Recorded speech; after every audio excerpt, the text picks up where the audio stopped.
무엇을 하려느냐라는 제목으로 우리 수요 사경의 말씀을 나누려고 합니다. 현장뿐만 아니라 온라인을 통해 사경에 참석하시는 분들 예수 그리스도 이름으로 축복하고 말씀의 은혜가 있기를 간절히 소망합니다. 2003년도로 기억합니다. 출간되어서 지금까지도 많은 사람들에게 사랑을 받고 있는 책 한 권이 있습니다. 목적이 이끄는 삶. 한 번씩은 꼭 들어봤을 그런 책 제목인 줄 압니다. 저자는 미국 세들백 교회에 담임하시는 릭 워렌 목사님이십니다. 이 목사님 말 못할 아주 어려움을 겪으면서도 지금도 주님의 뜻을 따라 사역하시는 그런 분으로 기억하고 있습니다. 부르심에 합당한 삶을 살게 하는 힘은 무엇인가?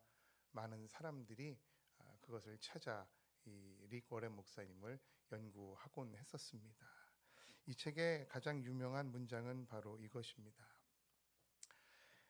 위대한 계명과 위대한 명령에 대한 위대한 헌신은 위대한 교회를 만든다. 어렵게 느껴지지만 별거 아닙니다. 하나님의 말씀을 따라 살아가는 그 헌신이 바로 교회를 만든다라는 겁니다.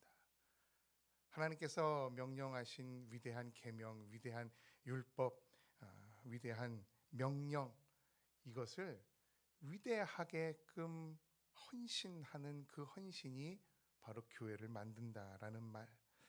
많은 사람들이 제각기 많은 계획을 세우고 엄청난 시간을 들여가면서 공을 들이면서 살지만 결국 확실한 목적이 없으면 그 삶에 의미가 없다라고 하면서 신앙인의 궁극적인 목적, 교회 대신 예수 그리스도의 제자가 되는 것이다 라고 결론을 맺고 있는 책입니다.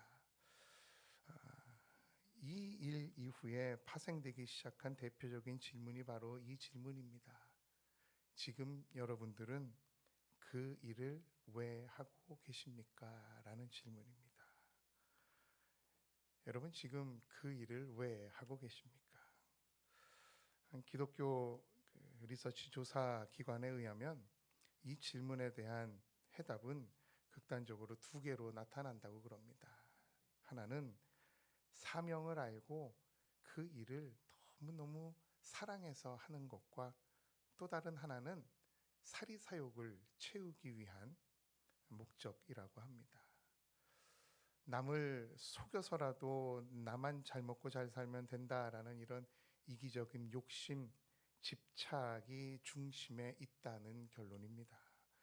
세월이 지나면서 과거에 너무 없어서 장발장과 같이 살기 위한 어떤 생계 차원의 수단이었다면 현대 와서는 그러한 행동조차도 잘못됐나 하는 것조차도 모르게 무감각해져 버린 그런 세월을 우리가 살아가고 있다는 겁니다. 게다가 이러한 상태가 물질 만능주의와 맞물리면서 소위 많이 배웠다라고 하시는 분들, 또 많이 가졌다라고 하시는 분들, 기득권층에서 그저 법적으로만 문제가 없으면 된다라는 식 자리 잡게 되면서 악순환의 연속이 되어버린 것 같습니다.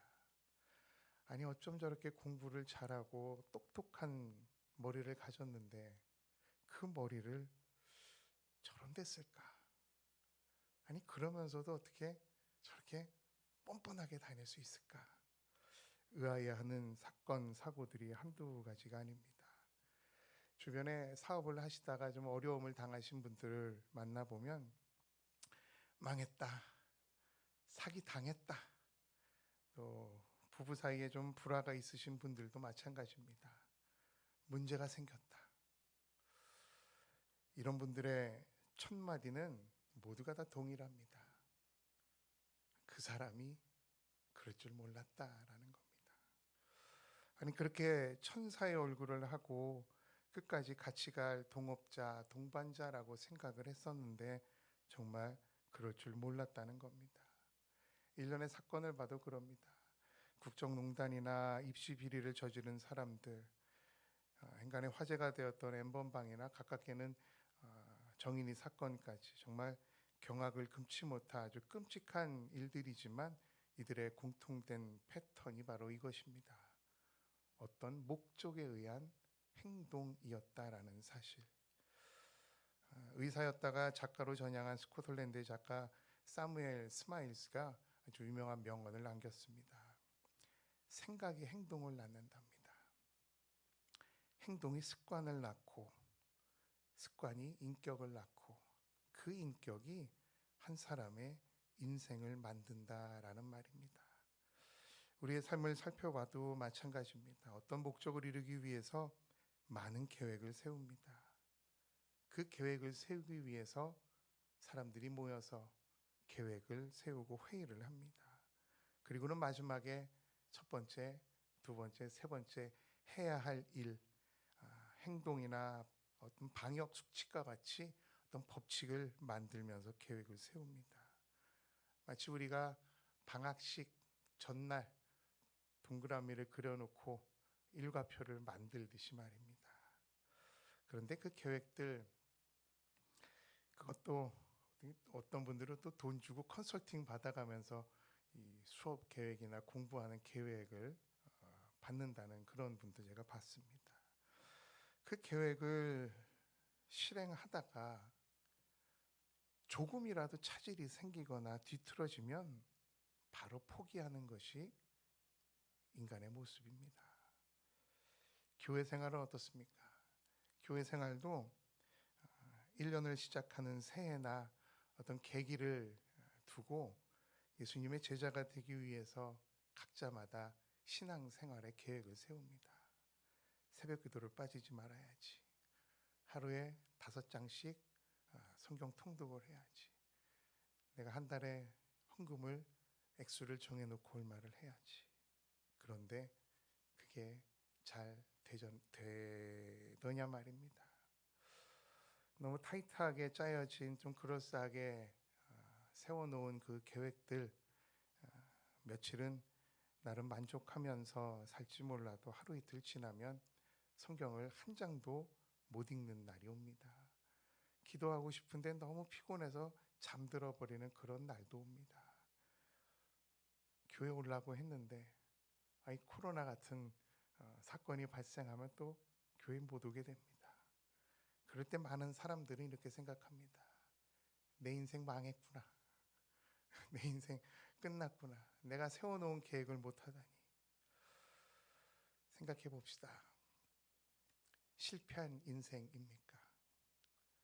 사실 계획은 엄밀히 말하면 일부에 불과합니다.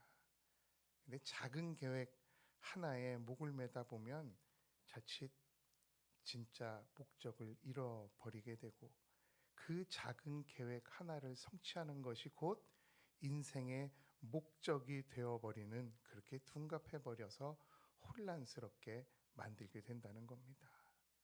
목적이 이끄는 삶, 다르게 얘기하면 우리가 살아가는 데는 분명히 각자마다 목적이 있고 하나님께로부터 받은 사명이 있는 삶입니다. 더 나아가서 내 삶을 움직이는, 아니 더 많은 계획이 아닌 궁극적인 목적이 내 삶을 움직이게 해야 합니다. 여러분의 삶을 움직이는 목적, 그 사명은 무엇입니까? 목적을 위해 또 어떠한 삶을 살아가고 있습니까? 똑똑한 사람들도, 또 철저하게 계획을 세웠던 사람들도, 또 연륜이 있고 많은 경험이 있다고 하는 사람들도, 심지어는 남을 속여봤던 사람들까지도 배신을 당하고 사기를 당하는 세상입니다. 신앙도 마찬가지죠. 정말 믿는다고 믿었는데 주변 사람들의 관심, 배려, 이것이 다 거짓말이었다라는 이단에 속해 있다가 나온 사람의 고백입니다. 난 정말 몰랐습니다 라고 하는 후회하는 사람들. 결론적으로 보면 모든 것이 어떤 인간의 교만이나 욕심, 탐욕 때문이라는 것으로 귀결이 됩니다. 그러면서 제가 느껴지는 것은 이겁니다. 어느 때보다도 우리에게는 건강한 공동체가 필요하고 가족이 필요하다는 겁니다.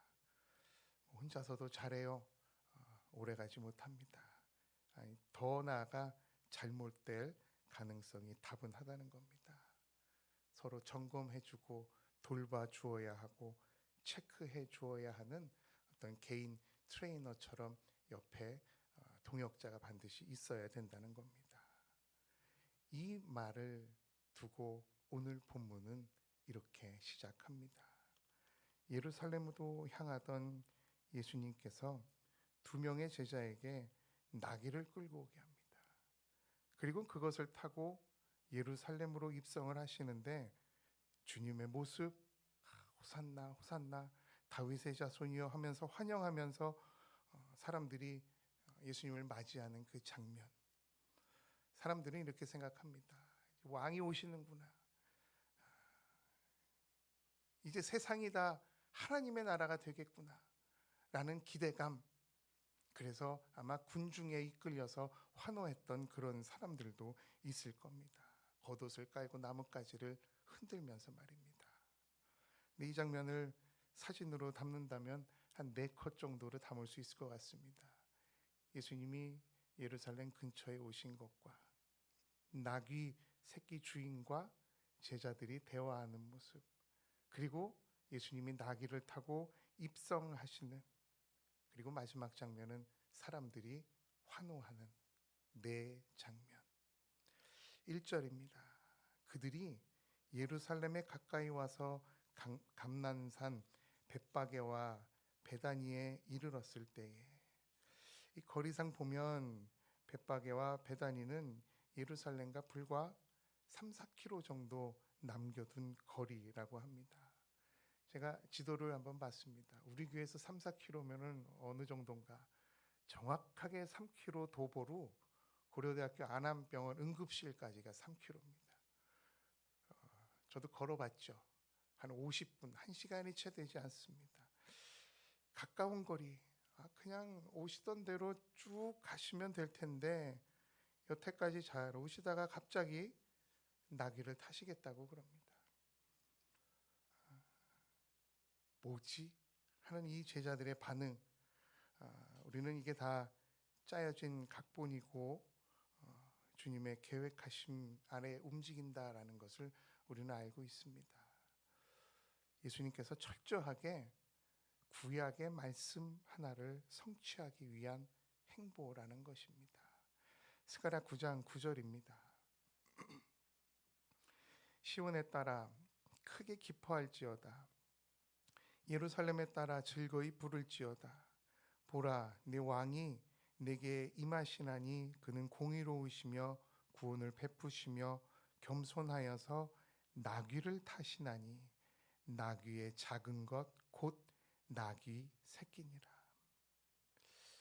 예수님은 제자 중에 둘을 보내서 한 번도 사람이 타지 않은 나귀 새끼를 끌고 오라라고 말씀하십니다.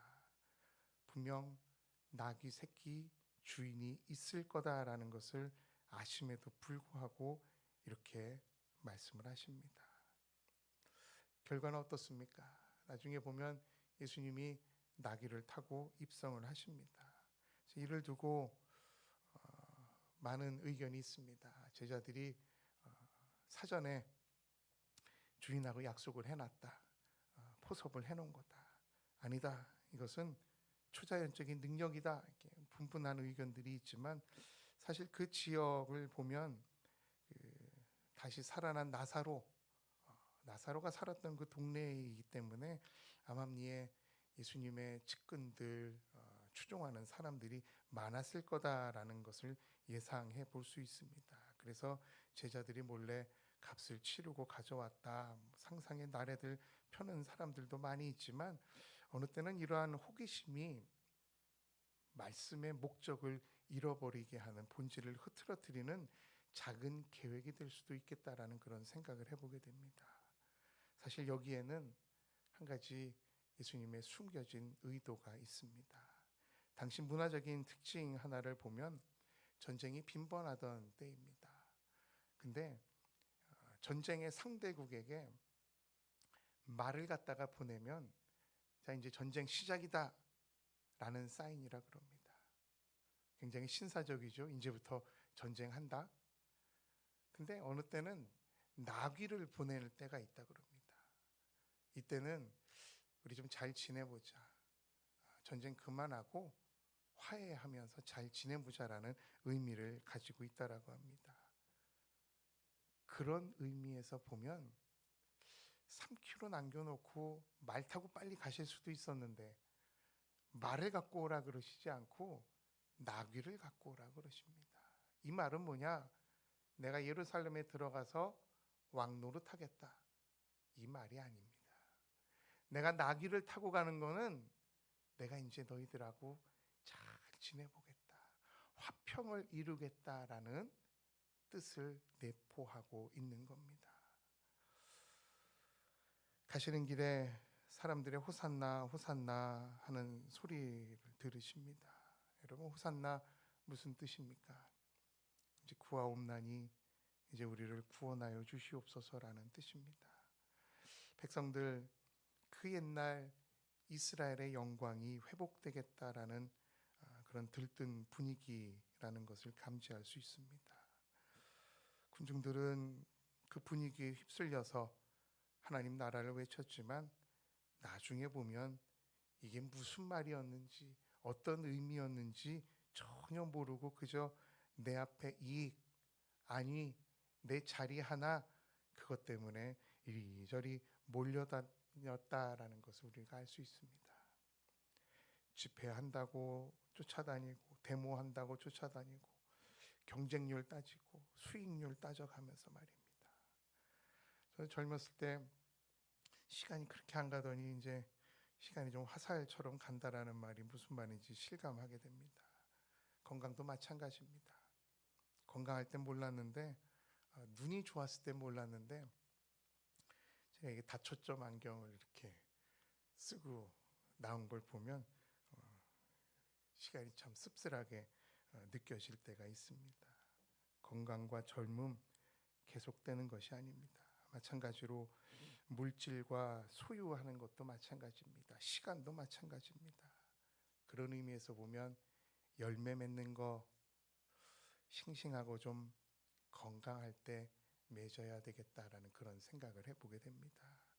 다 시들시들해지고 끝물이 돼서야 정신 차리고 이제 열매 맺을게요 하면서 발벗고 나서는 그런 것들, 열매가 맺힌들 최상의 열매는 아닐 것 같다라는 그런 생각을 해보게 됩니다. 11장 4절의 말씀, 제자들이 가서 본즉, 이어지는 6절에는 제자들이 예수께 이르신 대로 말한대. 왜 그러실까? 왜 나귀를 갖고 오라 그러실까? 여기서 이러시면 안 됩니다. 참 피곤하게 하시네요. 자기 일은 좀 스스로 합시다. 별별 생각들, 반응들이 있었을 테지만 제자들의 모습은 그렇지 않았습니다. 말씀을 듣고 그곳에 가서 그 주인에게 말하고 그리고 가져왔다라는 겁니다.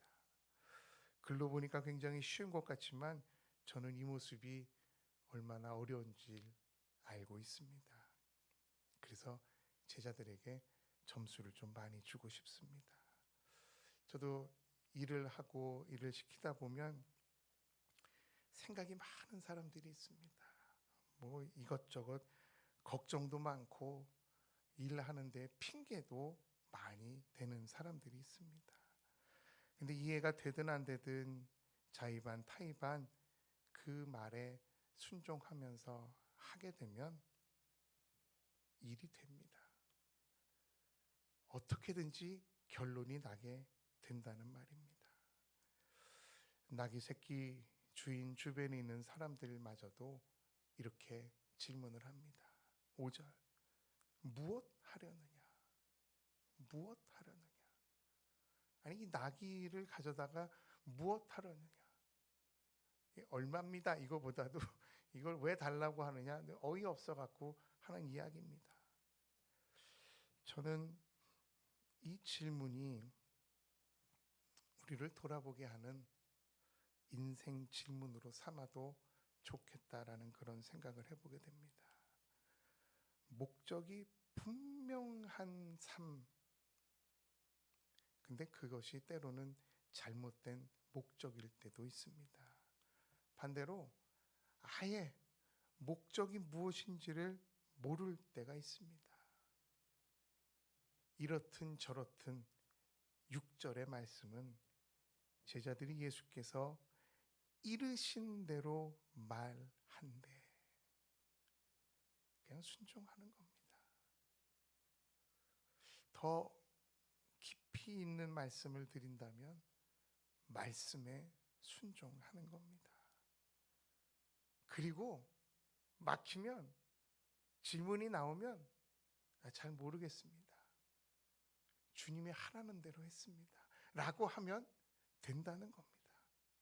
그렇게 정직하게 이야기하는 것. 살을 붙이지 않습니다. 지금 예루살렘에 거의 다 오셨는데 부러지지도 않은 다리를 부러뜨린다거나 뭐 여러 가지 이유를 대면서 그걸 갖고 오기 위한 머리를 굴리는 제자들의 모습은 없습니다.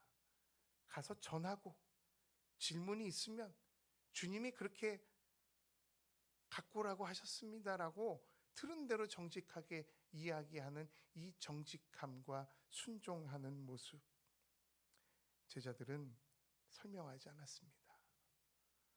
웬고하니 제자들은 주님의 뜻을 잘 몰랐어요. 둘째로 제자들은 그리고는 아무런 대책이 없었어요. 이걸 못 갖고 가면 어떡하나. 제자들에게는 가지고 있는 것 그저 들을 수 있는 귀가 있었습니다. 또 움직일 수 있는 다리가 있었습니다. 또 말할 수 있는 입이 있었고 허락을 받고 가지고 올 수 있는 손에 힘이 있었다라는 것. 여기에 무슨 머리 굴림이 필요하겠습니까? 무슨 계획이 필요하겠습니까? 우리에게 남아있는 것이 하나라도 더 있을 때 그것을 가지고 말씀에 순종하는 삶을 살아가는 우리들이 되었으면 좋겠다라는 생각을 해봅니다. 목적을 알고 사명을 알고 순종하는 거 복이 됩니다. 그렇지만 그렇지 않더라도 아무 생각이 없더라도 말씀에 순종하면 복이 된다는 사실입니다. 삶의 목적과 신앙적인 사명이 이제는 좀 분명해질 때가 되었다라고 스스로 생각하시는 많은 신앙인들이 있을 줄 압니다. 더 나아가서 그 확신을 주입식으로 다음 세대나 타인에게 강요하고 있는 모습을 가끔씩 볼 때도 있습니다. 저는 그들을 향한 다음 세대의 아이들을 향한 하나님의 뜻과 계획 알기에는 너무 부족하다라는 것을 느끼게 됩니다. 그렇다고 그냥 알 때까지 알려주실 때까지 지체하거나 민기적거리고만 있는 것 또한 어리석은 모습이겠다라는 그런 생각을 해봅니다. 우리들에게 남아있는 것, 재물, 명예, 시간, 건강, 여러분 어떤 걸 가지고 살아가고 계십니까? 그리고 그거 가지고 무엇을 하려고 하십니까? 그저 이리저리 군중에 휩쓸려서 내 자리 하나, 내 건강 하나 때문이 아니라 우리의 삶의 분명한 목적, 성경에 나와 있습니다. 예수님의 모습을 닮아가는 복음 전파자의 삶을 살아가는 것. 계획 하나가 흐트러지면 모든 것이 무너졌다라는 생각, 그 생각보다는 그 계획 하나 두 개가 엮어져서 내 목적, 내 사명, 내 부르심에 맞는 삶을 살아갈 수 있도록 뒤에서 밀어주시고 앞에서 끌어주시는 주님과 성령님의 의지에서 살아가는 우리들이 되었으면 좋겠다라는 생각입니다. 우리에게 주어진 많은 은혜와 복들, 우리가 그걸로 또 무엇을 할 수 있겠습니까? 늘 기도하시면서 말씀에 순종하시는 여러분의 삶 되기를 간절히 축원합니다.